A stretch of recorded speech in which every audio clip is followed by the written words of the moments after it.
하나님의 말씀은 이사야 14장 24절에서 27절까지의 말씀입니다. 이사야 14장 24절에서 27절. 구약성경 985페이지. 구약성경 985페이지입니다.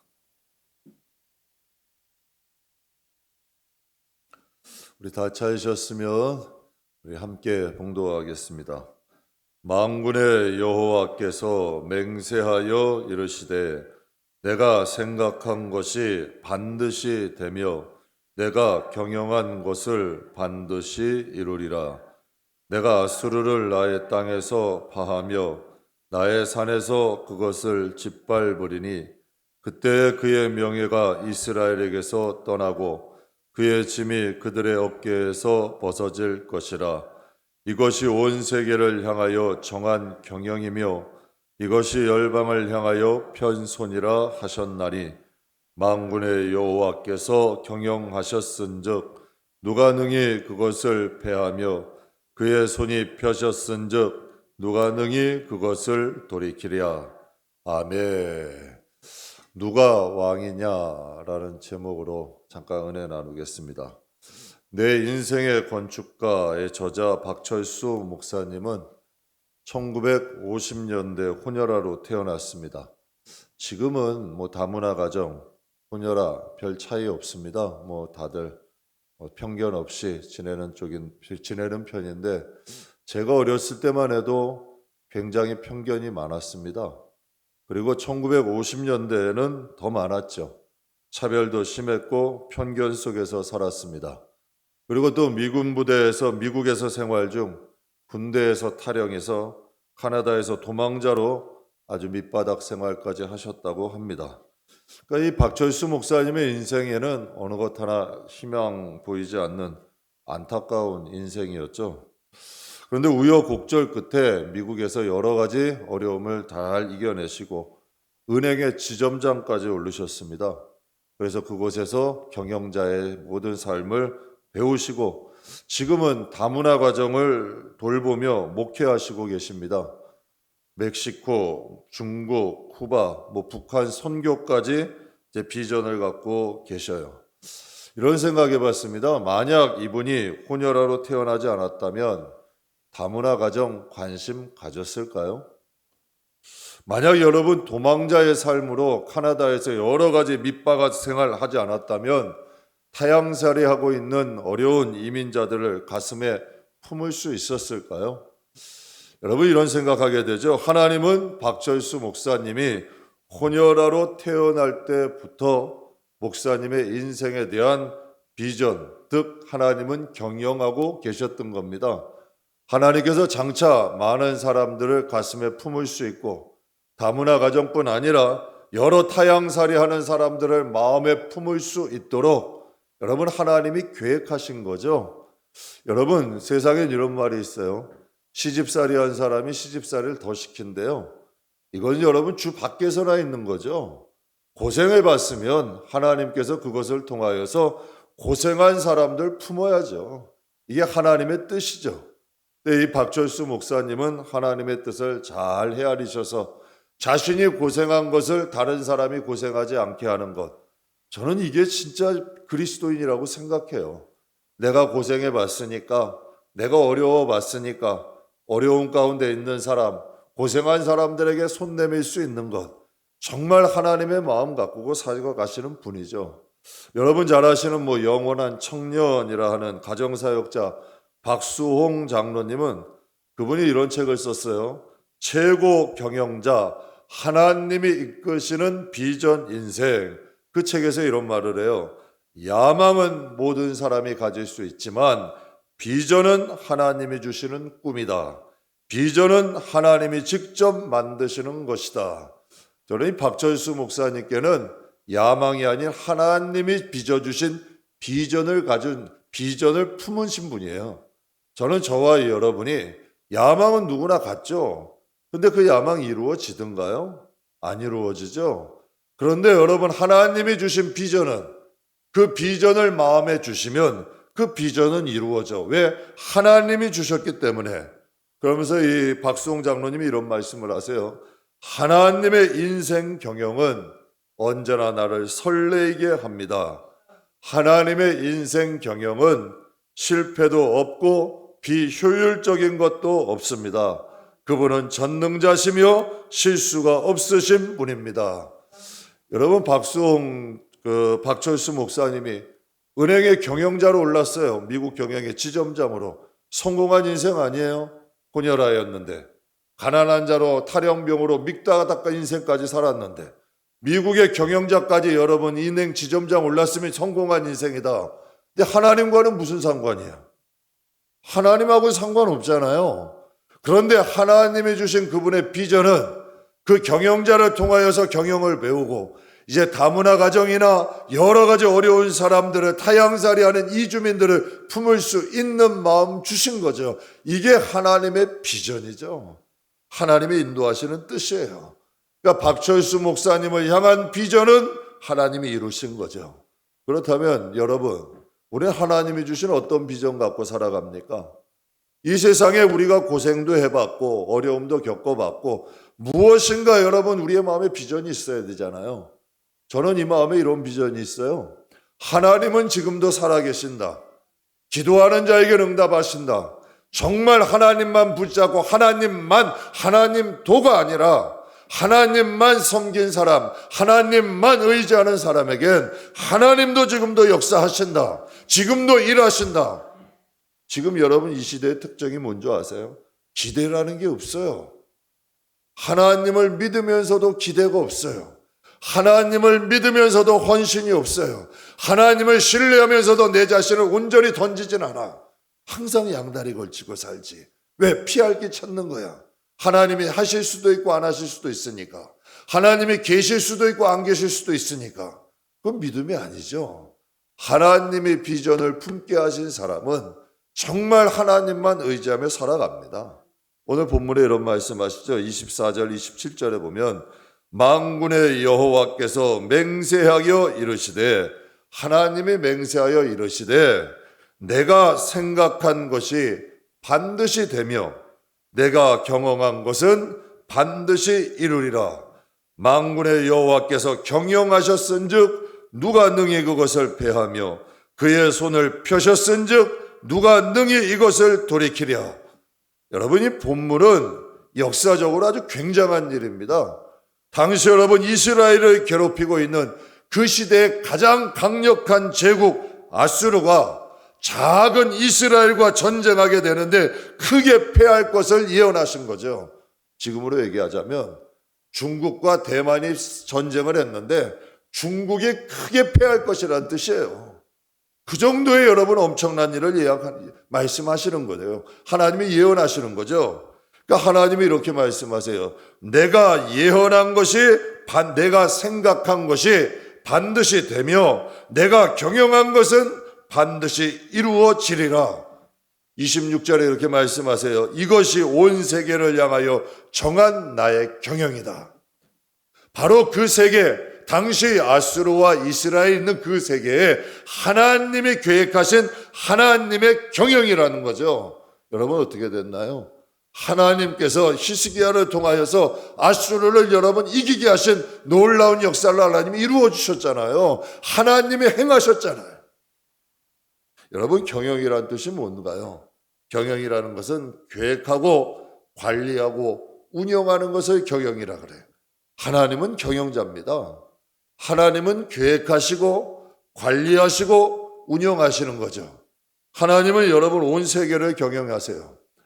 여러분, 다니엘의 큰 신상 예언에 보게 되면 바벨론, 페르시아, 헬라, 로마로 움직이는 세계의 중심을 움직이는 강대국의 흥망성쇠 하나님 예언하셨잖아요.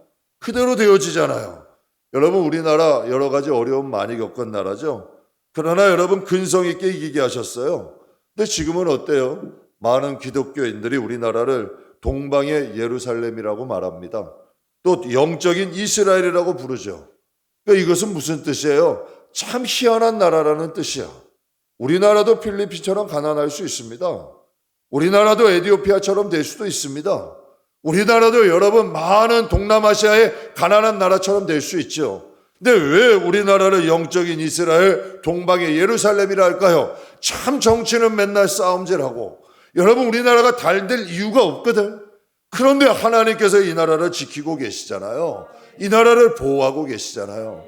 저는 이렇게 믿어요. 기도하는 교회가 있고 기도하는 성도들이 있는 한 하나님께서 이 나라와 이 민족을 지키실 줄 믿습니다. 여러분 하나님은 교회도 경영하세요. 교회란 여러분 교회의 주인만 하나님 되면 그 교회는 여러분 무너지지 않아. 여러분 왜 한국 교회가 어려움을 겪어요? 주인이 사람이 되니까 주인이 목사가 되고 주인이 당회가 되고 주인이 특정한 사람이 되면 교회는 어려워지는 거예요. 교회는 여러분 하나님 경영하셔야 돼요. 그럼 교회는 강건해져. 하나님의 역사도 일어나 기적도 나타나고 하나님의 능력도 나타나. 내가 주인 되려고 그러고 내 뜻 행하려고 되고 내 뜻 관철 안 되면 상처받고 내 뜻 관철 안 되면 시험 받으면 그건 교회가 아니죠. 교회는 하나님이 주인 되셔야 돼요. 하나님의 역사가 일어나야죠. 하나님이 주인 되시고 하나님의 인도만 하시면 그 교회는 하나님의 역사가 일어나요. 저는 정말 이 교회는 교회가 되기를 원해. 그래서 여러분에게 무엇인가 할 때 주장 안 하는 거예요. 왜? 하나님이 인도하시면 하나님이 인도하시는 걸 성도들이 느껴야 돼. 그래야 여러분 하나님을 의지하게 되고 하나님만 바라보게 되고 하나님만 의지하는 역사들이 일어나지 않겠어요? 또 하나님은 저와 여러분을 경영하셔요. 하나님은 우리가 아니에요. 하나님은 너와 나예요. 하나님은 우리의 인생을 할 때요. 우리 하나님 안 틀렸어요. 하나님은 너와 나예요. 구원은 우리가 아니에요. 교회가 다 구원받는 거 아니에요. 하나님이 선택한 자들이 구원받는 거지. 주여 주여 부른다고 다 구원이 아니라 하나님을 여러분 구주로 모시고 거듭난 사람이 구원을 받는 거지. 그러니까 하나님의 여러분 구원의 역사는 우리가 아니라 너와 나예요. 이스라엘 백성들이 가나안 땅에 들어가게 될 때 인구조사를 했어요. 2번 했죠. 출애굽할 당시에도 인구정치를 했고 가나안 땅 들어가기 전에도 인구조사를 했어요. 근데 가나안 땅에 들어가기 전에 인구조사를 했는데 성경에 이렇게 써 있어요. 60만 1730명. 여러분 이게 필요해요? 한 60만 정도 됐다. 50만 넘었으니까 한 50만 좀 넘었다. 이렇게 할 수 있잖아요. 근데 이거 지금 무엇을 얘기하는 거예요? 하나님은 그 숫자를 정확하게 아신다는 거예요. 한 영혼이 하나님은 귀하거든. 분명히 성경에도 제가 새벽에도 말씀드렸어요. 작은 소자 하나라도 함부로 대하지 마라. 그들의 천사가 항상 하나님을 뵙는다. 여러분 명심하셔야 돼요. 누구도 판단하거나 정죄하지 마라. 너희는 심판자가 아니다.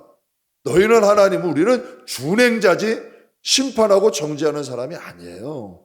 하나님은 여러분 각각 한 사람 한 사람을 경영하셔. 그래서 한 영혼이 귀한 거예요. 나를 향한 하나님의 경영이 있다는 얘기죠. 저 마태복음 10장에 이런 말씀 있죠. 너희는 머리털까지 다 세신 바 되었나니 두려워하지 마라. 야, 이거 멋있는 말씀 아니에요? 너희의 머리털까지 다 세고 있으니까 두려워할 필요가 없다는 거예요.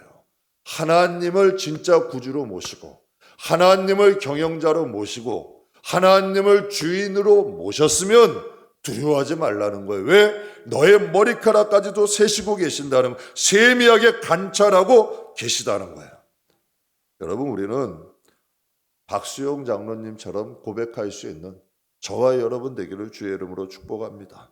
여러분 그분이 어떻게 이런 고백할 수 있었을까요? 하나님의 인생 경영은 나를 언제나 설레게 한다. 정말 주와 같이 길 가는 것 즐거움이야. 저는 신앙 이 찬양 부를 때마다 이런 생각해요. 얼마나 이 많은 사람들이 이 찬양의 진정성 있게 부를 수 있을까? 여러분 이 찬양이 정말 이 마음에 닿고 부를 수 있을까? 박수용 장로님은 설레인데요. 앞으로 나를 경영해 가시고 인도해 가실 것을 생각하니 내 마음이 설레인다는 거예요. 그러면서 이런 얘기예요. 하나님의 인생 경영은 실패도 없고 비효율적인 것도 없다. 우린 때로는 이런 생각하죠. 인생을 돌아가는 것 같기도 하고 나만 어려운 것 같기도 하고 아니래요. 그분은 경험한 하나님은 실패도 없고 비효율적인 것도 없대. 그분은 전능자시라 실수도 없다는 거예요. 제가 조금 철이 드는 것 같아요. 하나님은 비효율적인 게 없어요. 내가 비효율적으로 만드는 거예요. 꺾으실 땐 빨리 꺾어야 돼요. 돌아가라 하실 땐 여러분 돌아가야 돼요. 하나님이 멈추라 할 땐 멈춰야 돼요. 가라 할 때는 두려움 없이 가야 돼요. 그런데 인생은 어때요? 가지 말아야 될 때 간단 말이야. 서야 될 때 여러분 또 가야 될 때는 쓴단 말이야. 아니에요. 정말 하나님의 인도함대로 내 생각 좀 내려놓고 하나님이 가자 하면 가고 멈추라 하면 멈추고 그때 여러분 하나님의 역사는 일어나는 거예요. 그렇다면 여러분 하나님이 우리의 최고 경영자, 하나님이 우리의 인생을 좀 경영하셔야 되잖아요. 여러분 그거 바라지 않으세요? 겁나시는 분도 있을 거야. 하나님이 내 인생을 경영하시면 나를 얼마나 고생시키실까. 내가 원치 않은, 저도 그런 의심을 했어요. 주의 종자가 전도사 때 하나님께 다 맡기면 저 아프리카 선교 가라 그러면 어떻게 하시지? 하나님이 정말 나에게 죽도록 고생시키면 어떠하시지? 이렇게 내 인간의 수준이 이렇더라고. 그런데 그렇지 않더라고. 제가 개척하라고 하자님이 명하셨을 때 저는 그랬어요. 야, 하나님 우리 가족 고생시키시나? 하나님이 힘들게 하시나? 그런데 하나님께서 개척할 때 이런 마음 주시더라고요. 너가 나의 일에 충성하면 네 자녀는 내가 키우겠다. 저는 그게 잘 믿어지질 않았어. 솔직히. 근데 어떻게 일왕 시작한 거는 또 가야 되잖아. 근데 정말 하나님의 인도하심이 있더라고. 지금 우리 가족끼리 모여서 얘기해요. 정말 잘했다. 여러 가지를 많이 주셨어. 하나님이 경영 개척하시고. 그래서 여러분 그게 진짜 하나님이 이제는 좀 믿어져. 그러니까 오히려 지금은 철이 드는 것 같아요. 여러분 하나님의 경영자가 되시려면 어떻게 해야 될까요? 첫 번째 은혜 나눌 말씀입니다. 머리는 하나여야 돼요. 내가 머리가 되면 안 돼요. 자꾸 머리 쓰면 안 돼요. 우린 몸만 쓰면 돼. 어떤 분이 그러시더라고요. 아까 한 젊은 집사님하고 잠깐 통화했는데 목사님 건강 조심하세요. 지금 뭐 교육감 공사하고 있으니까 또 이제 걱정이 되셨나 봐요. 걱정이 됐나 봐요. 근데 젊은 아이든 집사님인데 또 고맙더라고요. 근데 그런 말을 했어요. 지금은 하나님이 공사할 거 주셨으니까 지금은 열심히 할 때다. 지금은 쉴 때가 아니고 또 열심히 하나님이 벌리셨으니까 지금은 일할 때인 거야. 그냥 백날 일하겠어요? 1년 내내 일하겠어요? 일거리 주실 땐 열심히 하는 거예요. 그리고 하나님이 쉬라 하실 때 그냥 쉬면 돼. 근데 일하라 할 때는 일 안 하고 쉬라 그럴 때는 걱정하고 이 거꾸로 되면 안 돼요. 쉬라 그럴 땐 감사하고 쉬고 가자 할 땐 가야 되는 거죠. 나는 머리 쓰는 사람이 아니에요. 여러분 잘 아시는 우리나라 대표적인 성경 읽기 길잡이 책이 성경이 읽어지네. 이게 주인 저자가 이해시 사모님이죠. 그분이 이런 얘기를 해요. 성경을 읽는 가장 첫 번째 관점은 하면서 누가 왕이냐 이게 첫 번째 관점이래. 성경을 그냥 읽지 말고 성경을 읽을 때 첫 번째 관점으로 여겨야 될 것이 누가 왕이냐. 내 인생의 왕은 누구냐. 누구예요 여러분? 내가 왕 아니에요 혹시? 하나님은 왕이라 하는데 내가 왕이 되는 경우 많잖아요. 또 내 가정의 왕은 누구냐? 정말 여러분 가정의 왕이 누구예요? 내 기업의 왕이 누구냐? 이 나라의 왕이 누구냐? 성경이 가장 중요하게 여기는 관점은 누가 왕이냐는 거예요. 창조주 하나님을 왕으로 알고 그분의 통치를 받으면 그곳에 진정한 행복이 있다. 여러분 이해실 사모님이 지금 어성경이 읽어진다 많은 교회에서들 하고 있죠. 처음에는 본인이 성경을 연구하고 성경 알고 싶어서 시작한 거예요. 이거를 당신에게 비유한다면 지금 어성경이 그렇게 될 줄 알았을까요? 아마 몰랐을걸요. 그러니까 당신이 체험을 한 거죠. 창조주 하나님을 좀 왕으로 모시고 살고 싶은 마음으로 살다 보니까 그분의 통치 안에서 정말 행복한 길이 열리는 거예요. 여러분 이스라엘 역사를 한번 가만 보게 되면 하나님이 왕이 되시면 그 나라가 번영해집니다. 그런데 왕이 자기 멋대로 통치하게 되면 그 나라가 쇠퇴해져 가. 선친들도 마찬가지예요. 자신이 왕이 되면, 하나님이 왕이 되면 평안해. 그런데 자신들이 왕이 되면 어려움을 겪게 돼요. 아랍에 이런 유명한 속담이 있어요. 사자 한 마리가 이끄는 양떼가 양 한 마리가 이끄는 사자떼를 이길 수 있다. 사자떼잖아요. 양떼잖아요. 어떻게 상대가 돼? 그러나 지도자가 누구냐에 따라, 머리가 누구냐에 따라, 누가 경영하느냐에 따라 달라질 수 있다는 거예요. 여러분, 정말 무너져가는 여러분 회사도 경영자 하나가 제대로 들어가면 살아날 수 있습니다. 정말 탄탄한 기업도요, 여러분 경영자 하나가 잘못 들어가면 흔들릴 수 있어요. 정말 그래요, 여러분. 정말 잘 나가는 기업들의 경영자 하나 잘못 때문에 휘청휘청하고 좀 부도까지 나는 기업도 있는데, 정말 어려운 기업도 경영자 하나가 제대로 들어가면 제대로 세워지는 역사가 일어나죠. 왜 그럴까요? 사자가 양을 이끌면 다 사자같이 생각해요. 양이지만 사자 같은 생각을 한다는 얘기예요. 근데 양이 사자떼를 이끌면 다 두려운 마음을 갖게 되는 거예요. 여러분, 정말 가나안 12정탐꾼도 그러한 일 아니에요? 10정탐꾼이 잘못된 보고를 들고 오니까 온 이스라엘 백성이 두려워하잖아요. 그러나 여호수아 갈렙아 지도자가 되어서 40년 후에 가나안 땅을 들어가니까 여러분 여리고 성도 점령하잖아요. 누가 지도자가 됐느냐에 따라 달라지는 거죠. 저 본문의 24절 참 제 이 말씀 읽으면서 참 멋있는 것 같아. 우리 같이 한번 다 읽어보죠. 다시. 내가 생각한 것이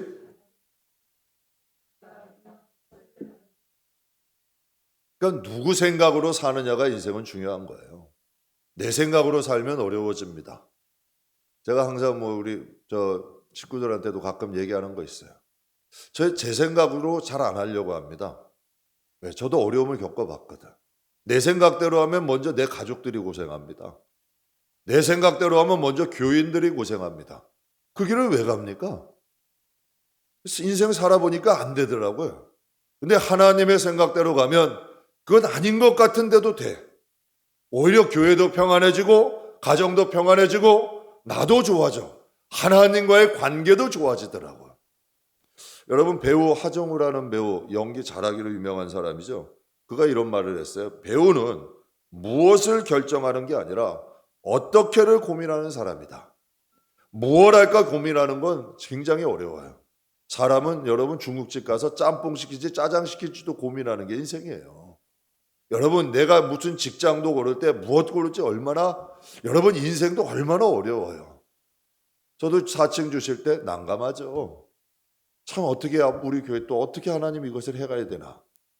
근데 이것을 나는 선택하는 게 아니더라고. 일단 가보자. 하나님이 열어주신 거니까 가보자. 정말 여러분 장애도 많았고 어려움도 많았어요. 여러분에게 말은 안 해도. 그냥 믿으니까 하나님이 인도하신 길이니까 가는데 이상하게 열려. 그러니 하나님이 인도하는 대로 살 수밖에 없는 거죠. 내 생각하고 이리저리 주어짜고 생각하면 여러분 내가 신경병 걸리고 내가 오히려 내 인생이 피곤해져. 그러니까 하나님이 그래서 우리 믿는 사람은 단순해야 돼요. 그 대신에 기도는 주밀하게 해야 돼요. 기도는 안 하고 생각만 많이 하면 인생이 고달파지는 거야. 기도를 많이 하고 생각은 짧게 해요. 왜? 그러면 여러분 기도하는 대로 길이 열려. 근데 여러분 기도는 짧게 하면서 생각은 많이 하면 길을 열어줘도 생각하느라 기회를 놓쳐버리는 거예요. 그런데 여러분 기도를 많이 하고 생각을 짧게 하면 그냥 열어주신 게 가는 거예요. 왜? 기도했잖아요. 제가 여러분에게 한번 간증한 적 있죠. 그때 하나의 결정할 거 작년 이맘때였죠. 작년. 하나님께서 기도를 쌓은 일이 있어. 근데 그게 실제적으로 딱 벌어지니까 두렵더라고. 이게 될까? 기도는 쌓긴 쌓는데 기도 쌓은 거하고 생각하고 가는 건 틀려. 여러분 발걸음 가는 거. 근데 성령께서 새벽 예배 오는데 그 마음 주시더라고요. 지금은 너가 기도했으면 기도는 여러분 쌓아놓는 거예요. 근데 어떤 분들은 어려울 때 기도해. 아니에요. 기도는 미리 쌓아놓고 길이를 쌓아놓은 일이 발생했으면 그때는 가는 거야. 그게 맞는 거예요. 근데 어려운 일 벌어지면 그때부터 기도해. 아니야. 기도는 미리 쌓아놓는 거야. 그리고 하나님이 길을 열어주시면 그때는 생각하고 기도할 게 아니라 가는 거죠. 그냥 앞장서서 가는 거야. 여러분 섹스피어가 이런 말을 했죠. 우리 인생은 한편의 연극이며 인간은 모두가 배우이다. 여러분 배역을 결정하는 건 누구예요? 감독이죠. 작가 아니에요? 우리는 배우잖아. 우리 하나님이 왕이시라고 했잖아요. 우리는 십자가에서 죽었고 이제 다시 살아났다고 했잖아요. 근데 뭔 생각이 그렇게 많아요? 인간의 생각이 뭐 이렇게 중요해요? 여러분 그게 중요한 거 아니에요? 지나보면 다 뭐 별거 아니에요. 그냥 하루하루 내가 할 일 최선 다하고 가는 거야. 몸이 조금 힘들어도 그 길 한번 가보세요. 할만해요. 저도 뭐 요즘 뭐 공사하느라 새벽 예배, 수요 예배, 금요 예배, 주일 예배, 추수감사절, 세례식 복잡하죠. 이거 뭐 어떻게 하겠어요? 그냥 부딪혀서 가는 거예요. 그 대신 뭐 밥 못 먹으면 조금 뭐 하루 한 끼 굶을 수 있는 거고, 뭐 어디 뭐 약속 다른 거 다 취소해야 되면 취소하고, 그냥 버려주신 길만 가면 돼. 내가 할 수 있는 거 최선 다해서. 그럼 하나님의 역사하시더라고. 하나님의 능력은 나타나더라고요. 여러분 그래서 교회에는 중요한 사람 중요한 일이 없어요. 목사라고 중요한 거 아니에요. 그냥 목사니까 목사가 해야 할 일 하는 거지. 그건 내 사명이지. 중요한 일 중요한 사람은 없어. 교회는요. 다 사명 따라가는 거지. 새끼손가락 하나 새끼손가락 하나대로 중요한 거예요. 그래서 교회는 뭐 특별한 사람 특출난 사람 교회 그런 게 어디 있어요. 다 사명대로 가는 거지. 나는 목사니까 그냥 목사대로 가는 거고, 또 각자의 자리에서 여러분 주신 사명대로 사는 거예요. 그럼 그 사명 충신 나면 하나님께서 칭찬하는 거죠. 하나님께서 기뻐하시는 거예요. 세우신 자리에서 최선 다하면 그걸로 여러분 하나님은 기뻐하시는 거예요. 여러분 내가 머리 되기 시작하면 정말 여러분 제가 여러분께 부탁하는데요. 여러분 가정에 여러분 인생에 여러분이 머리 되기 시작하면 백발백중 인생 꼬입니다. 삶이 피곤해집니다. 그러니까 내가 왕 되려 하지 마세요. 좋은 거 아니에요. 그냥 하나님 왕 모시고 한번 따라가 보세요. 그 인생 괜찮아요. 그러니까 나의 삶은 하나님이 경영하신다는 걸 믿고 한번 가면 진짜 화가 복이 되더라고요. 고난이 축복이 되더라고요. 정말 예전에는 아팠거든요. 상처받았어요. 좀 괴로웠어요. 그걸 그때 다 풀어버리면 아무것도 안 되더라고.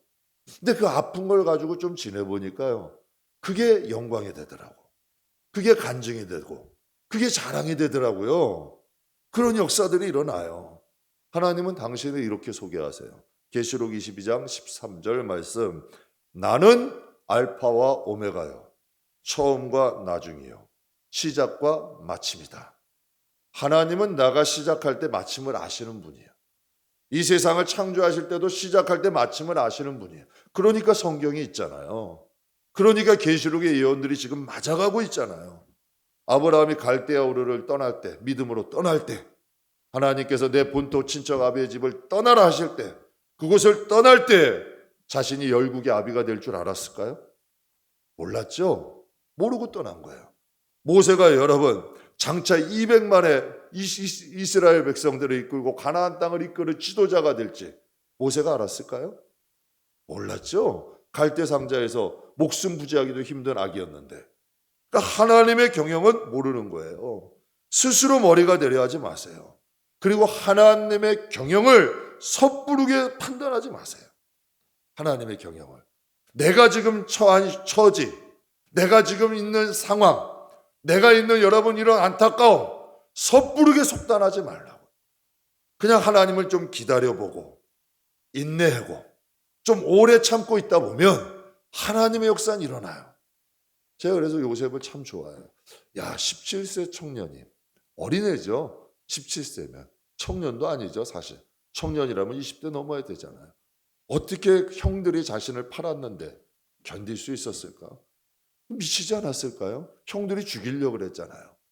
애굽의 노예로 갔는데 어떻게 거기서 충성을 다해서 총무가 됐다는 건 성실했다는 얘기야. 왜 감옥에 가서 억울하지 않았을까? 그 괴롭힘 당하지 않았을까? 근데 어떻게 간수장에게 신뢰를 얻었을까? 저는 그게 신기해요. 좀 물어보고 싶어. 어떤 마음으로 그렇게 인생을 살았는지. 근데 해답은 단단 하나밖에 없을 것 같아. 그냥 하나님에 대한 신뢰. 하나님, 아버지께 배운 그 신앙. 약곡강, 뭐 여러 가지 라반의 집, 그 간증을 이 요셉이 듣고 살았을 거 아니에요. 내가 그 베델에서 돌베개 지고 자다가 그 짐승의 울부짖음 속에서도 하나님이 야곱의 사닥다리 통해서 날 만나 주셨어. 하나님이 나를 만나, 자식들에게 간증했을 거 아니에요. 라반의 집에서 그 삼촌이 몇 번이나 나에게 삭을 품삯 줄 걸 속였는데 하나님은 오히려 나를 갑절로 채워주셨어. 100세나 돼서 약곡강가에서 내가 환대뼈가 위골되며 씨름했는데 그때 하나님이 나타나셔서 나에게 말씀하셨어. 정말 하나님이 그 뜻은 나를 이스라엘로 축복하기 위함이야. 이거 듣고 무슨 생각했을까? 그래, 내 아버지도 진짜 100세의 나이에도 날이 새가면서 하나님 놓지 않고 그 씨름에서 이기셨지? 야, 나도 한번 가보자. 하나님이 나에게 분명히 꿈을 보여주셨잖아. 하나님이 이뤄주실 거. 이런 생각하지 않았을까요? 이런 마음 없으면 그것은 해답이 안 나와. 그러니까 그의 마음에는 하나님에 대한 기다림, 인내, 오래 참은 하나님의 경영을 속단하지 않고, 야, 요셉은 여기서 안 끝나. 때로는 여러분 오기 가지세요. 난 하나님의 자식이고, 하나님께, 여러분 다윗이 그렇게 고백하잖아요. 하나님께 막 따지잖아요. 하나님, 보좌에서 일어나십시오. 저 원수를 치십시오. 여러분, 우리도 좀 선포해 봐야죠. 여러분, 바울 같은 경우는 사도권을 의심당했어요. 그때마다 여러분 서신서에 보세요. 나 바울은 하나님이 날 세우셨다. 하나님이 나를 부르셨다. 멋지지 않아요? 사랑하는 성도 여러분, 우리도 때로는 어려움이 당할 때마다 하나님께 하소연하세요. 사람에겐 풀 필요가 없어. 제가 그렇게 느끼는 거예요. 경험하는 거예요. 사람하고는 풀 필요가 없더라고. 하나님하고 풀어야지. 그래야 복이 되고, 그래야 축복이 되고, 그래야 역사가 일어나지. 그러니까 하나님께 하소연하고, 하나님께 부르짖고, 하나님께 나가면 하나님의 역사는 반드시 일어나요. 그래서 하나님 말씀하시죠. 24절에 만군의 여호와께서 맹세하여 이르시되, 하나님이 맹세를 하신대요. 내가 생각한 것이 반드시 되며 내가 경영한 것을 이루리라. 여러분, 박수용 장로님 말씀처럼 인생 경영은, 하나님의 인생 경영은 실패도 없고 비효율적인 것도 없습니다. 하나님을 믿고 설레는 마음으로 나아갈 수 있는 저와 여러분들에게 주의 이름으로 축복합니다. 그럼 두 번째는, 하나님이 우리의 최고 경영자가 왜 되셔야 할까요? 하나님을 경영자로 왜 모셔야 될까요? 왜 하나님이 왕이 되셔야 될까요? 하나님은 실패를 모르는 경영자예요. 하나님은 실패 안 하세요. 우리가 벗어나는 거지. 하나님이, 우리가 죄라는 것은, 죄라는 뜻이 뭐냐면 빗나가다라는 뜻이에요. 하나님과 빗나간 게 죄예요. 그러니까 하나님과 빗나가니까 실패하는 거죠. 하나님과 함께 있으면 실패가 없어. 그래서 오늘 25절 27절에 보면, 내가 아수르를 나의 땅에서 파하며 나의 산에서 그것을 짓밟으리니 만군의 여호와께서 경영하셨은즉 누가 능히 그것을 패하며 그의 손을 펴셨은즉 누가 능히 돌이키랴. 내가 경영하는데 누가 그것을 멈추거나 바꿀 수 있겠느냐. 근데 여러분, 이 본문의 예언이 BC 699년에 아수르의 사네립 왕이 그 군대를 18만 5천 명의 군대를 이끌고 왔을 때에 그 예언이 성취됐어요. 이사야의 예언이 성취된 거예요. 정말 하나님께서 오늘 말씀에 나의 땅에서 파하며 나의 산에서 짓밟으리라. 야, 전 정말 멋있어. 하나님은 그들을, 여러분, 18만 5천 명 얼마나 구름대 같고, 당시에 아수르라는 제국은 잔혹한 민족이야. 그런데 하나님께서 이스라엘 땅에서 하나님께서 그들을 파알고 짓밟아 놓으신 거예요. 사랑하는 성도 여러분, 우리도 하나님에 대한 이런 믿음을 좀 가집시다. 정말 하나님께 우리의 경영을 맡겨드릴 수 있는 저와 여러분에게 주의 이름으로 축복합니다. 천국 다녀오신 분의 한 책을 읽어봤는데요, 그분 책에 이런 내용이 있더라고요. 다윗이 가장 높은 곳에서 하나님을 찬양하고 있다. 근데 여러분, 다윗의 시편은 우리가 잘못 생각할 수 있는 것이 좋은 때에 쓴 시편 같아. 다 찬양이 많아. 근데 아니에요. 그 고난 중에 쓴 거예요. 고난 가운데 쓴 찬양시가 훨씬 많아요. 다윗이라는 인물은 고난 중에도 찬양, 기쁠 때도 찬양, 항상 하나님을 찬양한 거예요. 그의 찬양이 얼마나 영성이 있고 그의 찬양이 얼마나 능력이 있으면 사울에게 여러분 그 찬양을 부르고 수금을 타니까 악신이 떠나갔어. 그 능력이 있었다는 거죠. 그의 찬양에는. 여러분 왜 하나님이 다윗이 그토록 하나님을 찬양했을까요? 시편 37편에 보면 이런 말씀이 있어요. 4절 5절에 또 여호와를 기뻐하라. 그가 내 마음의 소원을 내게 이루어 주시리라. 내 길을 여호와께 맡겨라.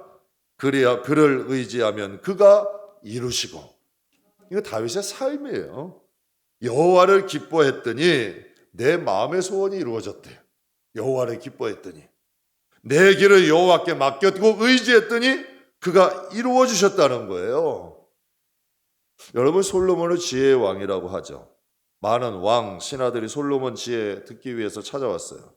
다음에 여러분 이스라엘 역사를 한번 보면 솔로몬과 다윗 누가 더 유능한 왕일까요? 누가 더 유능할까요? 사람만 놓고 보면 당연히 솔로몬이죠. 다윗이 솔로몬 못 쫓아와요. 솔로몬은 당대의 지혜자야. 그렇다면 여러분 나라와 인생을 누가 더 잘 경영했을까요?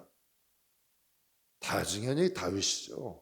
왜 다윗에 이상하잖아요. 똑똑하기는 솔로몬이 똑똑한데 왜 나라와 인생의 경영은 다윗이 더 잘했을까요? 오늘 본문이 말씀이죠. 다윗의 인생은 실패를 모르는 하나님이 경영하셨으니까.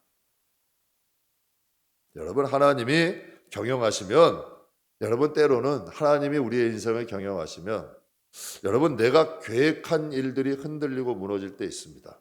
두려워하지 마세요. 무너질 건 빨리 무너져야 돼요. 때로는 하나님께서 수치와 제 자존심을 무너뜨릴 때가 있어요. 이번에 우리 교육감 봉사할 때 여러분에게 잠깐 간증했죠. PD 수천 목사님 30분 들었어요. 여기저기 끌려도 다녀봤어요. 뭐 좋은 말 하겠어요? 교회 욕하고 교회는 안 준다 그러고 몇 번을 끌려다녔어요. 갔다가 그냥 오기도 하고 좀 수치스럽잖아요. 야, 내가 이렇게까지 하면서 교육관 아이들 진짜 아이들 보고 참았죠. 하나님 보고 수치스럽죠. 제 자신이 좀 약해, 내 자신 좀 부끄러워 보이기도 하죠. 그러나 여러분 그거 참아야 돼요. 하나님은 여러분 내 마음 돌아보시는 거예요. 다윗이라는 인물이 블레셋에서 어떤 취급까지 당했냐면 벽에다가 여러분 침을 흘리며 여러분 거기다가 미친 척까지 했다 그랬어요. 시므이에게 여러분 돌을 던지면서도 그 부끄러움도 참았어요. 왜 참았을까요? 왜 그 수치를 여러분 참았을까요? 왜 그 부끄러움을 인내했을까요? 하나님의 역사를 믿었기 때문에. 왜? 기초를 다시 져야 돼요. 그래야 여러분 든든한 집이 지거든. 어떠한 상황 속에서도 흔들리지 않거든. 원수는 나의 약함을 알아요. 그래서 때로는 이를 꽉 물고 참기도 해요. 아니면 때로는 여러분 그 부끄러움 자리로 제가 들어가기도 해요. 왜? 그래야 내가 사니까. 그래야 내 기초가 주님이 되니까. 내 기초가 내가 되면 그 집은 뻔해요. 높이 못 올라가요. 그러나 내 집의 기초가 하나님이 되시면 그 집은 여러분 정말 하나님의 역사를 기대할 수 있죠. 그래서 요즘은 저도 좀 철이 들은 것 같아. 하나님의 이 박수홍 장로님 말씀처럼 설렐 때가 있어요. 하나님이 어떻게 하실까? 여러분 어떤 분들이 그래요. 아유 목사님 6층을 주셨어야 되는데. 아니에요. 여러분 제가 그래서 오늘 새벽에도 말씀드렸어요. 4층을 여러분 감사하지 못하면 6층도 없어요. 작은 것에 감사하지 못하는 사람은 절대 아무것도 못 받아요. 그냥 그걸로 감사하게 6층 뭐 다 그거 마음 없겠어요? 주시면 하나님이 성도들 편하게 있을 수 있고 예배했으면 좋죠. 그러나 작은 것을 감사하지 못하는 자에게는 하나님은 아무것도 안 주셔. 지극히 작은 것도 감사해야 돼. 하나님이 주시는 하찮은 것도 감사해야 돼. 왜? 하나님 보시라고 하는 거예요. 감사하는 거예요. 그냥 고생해도 감사하는 거예요. 그럼 하나님은 여러분 우리의 마음을 달아보시거든. 다윗을 왜 왕으로 선택했냐고 성경에 보면은 다윗이 여러분 아비의 그 작은 양을 치는 걸 눈여겨보시고 하나님이 이스라엘을 맡기셨다 그랬어요. 작은 양을 묻히는데도 자기의 생명을 다했거든. 곰과도 싸웠다 했어요. 다윗은 양을 지키기 위해서. 야, 저 정도 그러기면 내 이스라엘 맡겨도 되겠다. 하나님의 판단이야. 일도 여러분 딱 보면 알아요. 작은 일도 소중히 여기고 작은 것도 감사하고 그런 사람에게 큰 일을 맡겨도 잘해. 큰 일은 잘하는데 작은 일은 아니에요. 작은 것도 소중히 여길 줄 알면 하나님은 큰 것도 맡기시는 거예요. 말씀 마무리하겠습니다. 야망은 모든 사람이 가질 수 있지만 비전은 하나님이 주시는 꿈입니다. 저는 여러분의 마음속에 하나님이 주신 비전이 여러분 마음속에 있기를 주님의 이름으로 축복합니다. 그래서 요즘은 이런 마음 가져요. 이제 하나님이 우리 교회를 어떻게 이끌어 가실까? 또 저는 개인적으로 우리 가정, 하나님께서 준비하신 행복과 선물은 무엇일까? 그 특별히 이 땅에 기대하는 거예요. 여러분 사람이 그래요. 언제는 여러분 앞에 와가지고 맨날 눈을 반짝반짝반짝 뜨면서 여러분만 보면 막 미소를 줘. 괜히 뭐가 좀 주고 싶지 않아요? 근데 여러분만 보면 맨날 우거지 죽상이야. 맨날 와가지고 그냥 안 좋은 얘기만 해. 하나님 뭘 주고 싶을까요? 여러분 자꾸 설레해야 돼요. 기대감이 있어야 돼요. 하나님이 나를 봐주게끔 해야 돼요. 그래서 성경에도 말씀하시잖아요. 나를 존중히 여기는 자가 내가 존중히 여기고 나를 간절히 찾는 자가 나를 만나고 나를 사랑하는 자들이 나의 사랑을 받는다 하시잖아요. 저는 저와 여러분의 인생에도 설레임과 기대감을 갖기를 주님의 이름으로 축복합니다. 하나님의 인생의 경영은 실패도 없고 비효율성도 없습니다. 하나님이 인도하시는 게 정답입니다. 하나님을 왕으로 모실 수 있는 우리 인생 됩시다. 하나님을 왕으로 모시는 우리 가정 됩시다. 하나님을 왕으로 모시는 우리의 기업과 일터가 되시기를 주님의 이름으로 축복합니다. 기도하겠습니다.